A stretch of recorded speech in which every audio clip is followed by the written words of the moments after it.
Welcome back to Jim's EV Adventures, your go-to source for everything electric. Today, we've got a jam-packed episode of EV News Roundup where we're going to talk about everything that has happened so far this year, January, February of 2025. The first segment we're going to get into are the EV car sales for January of 2025. It's not the biggest story, but it's probably one of the most important. Most of the numbers are in, and they paint a very interesting picture for those of us who analyze the automotive spaces. For January 2025, the month-over-month decrease in total car sales is staggering. Sales are down 25% month-over-month from December. Part of the reason for the decrease has to do with the deadly surge of cold weather that enveloped half of our nation for well over 2 weeks. Nobody wants to stand out in the cold and buy a car, and the result of this is a decrease in overall car sales. But it also meant an increase in daily supply inventory. Now 96 days worth of cars sitting on most dealers' lots, up from 70 days in December of 2024. We will not get monthly sales numbers from General Motors or Tesla. They now only report quarterly. So we will not know their true numbers until the end of the first quarter of 2025.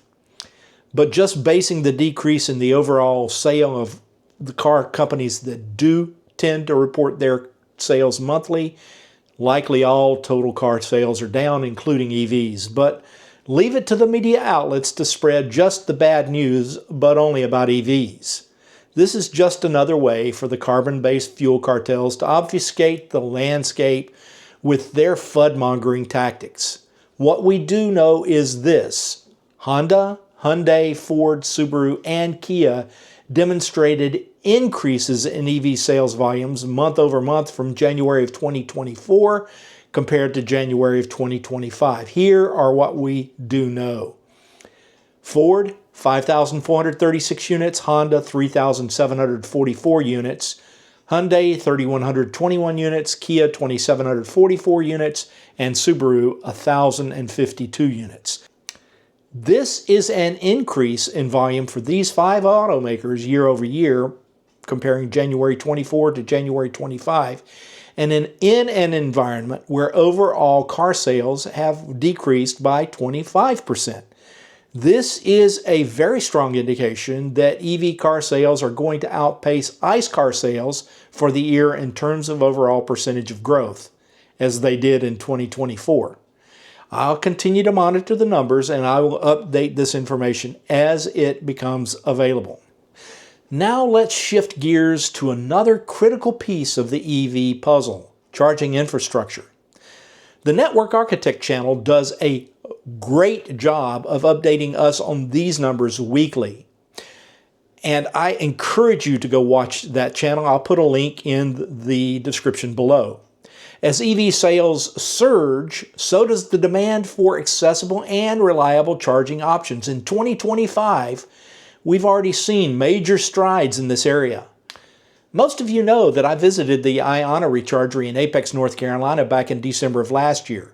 I also attended the grand opening of the BP Pulse station at the Travel Centers of America in Jacksonville back in January, and it was cold. I have videos on both of those visits, so please look in the description below and watch those videos if you have the time. But since the beginning of this year, ChargePoint operators have added 1,846 new DC fast charge ports to the national infrastructure, bringing the total number of ports to well over 61,500. At this rate of more than 300 ports per week, we can expect to see a minimum of 75,000 DC fast charge ports in North America by the end of 2025. And this might be the low estimate, as the infrastructure is expanding despite the loss of NEVI funding. The NEVI program would have only helped grow that number by 500 or 600 ports. That would only have been a 3 to 5% margin of increase anyway. So you see, the loss of NEVI funding isn't as important as some people would have you believe.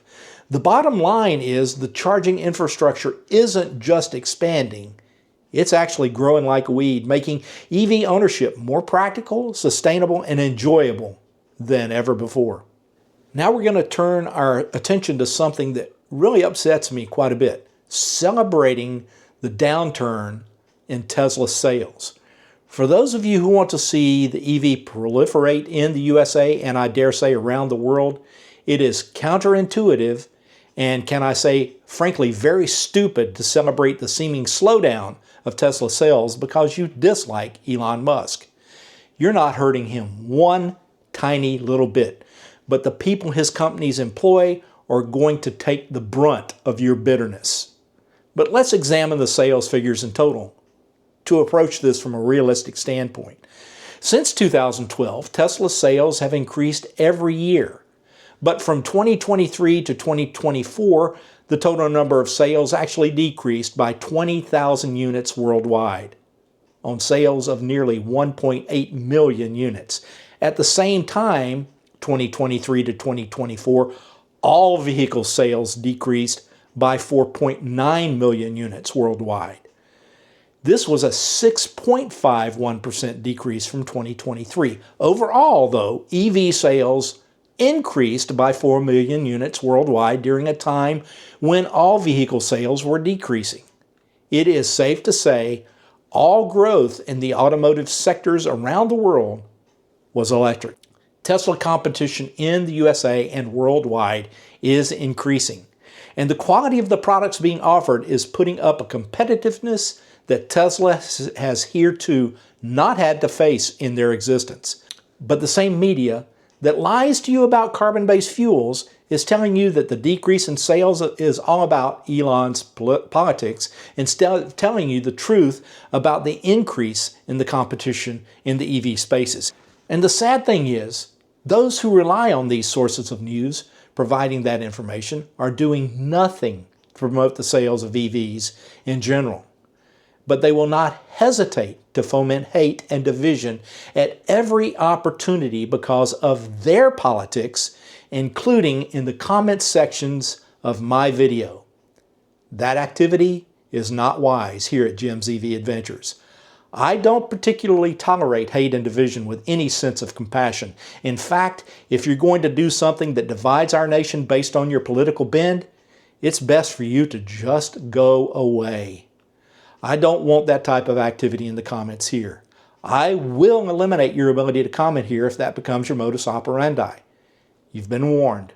My focus is on the increase in the total number of EV sales in the USA and in the world in general. But if your bend is to spin the politics of Elon Musk, I strongly suggest you do so on your own social media pages. Leave them off of mine.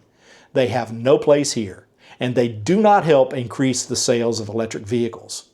I find some of the bumper stickers pretty funny, both ways. But EV sales are going to increase worldwide and in the USA, albeit at a slower pace. But in 2025, I expect them to go off the charts. Nobody on any political spectrum is buying the drill baby drill mantra. It's just a rally point. It has no basis in reality. Think about that, because when you make comments about particular automakers because you don't like the owner of the company, you're hurting the people that are actually building the cars, and that's a problem. And our closing story is pretty interesting. It has to do with the Daytona 500. For the first time ever, the Daytona 500 has an EV as a pace car. It is the Chevrolet Blazer SS EV. Under the hood, that Blazer EV-SS boasts an impressive 615 horsepower and 650 pound-feet of torque. Equipped with Chevrolet's wide-open Watts mode, it can accelerate from 0 to 60 in 3.4 seconds.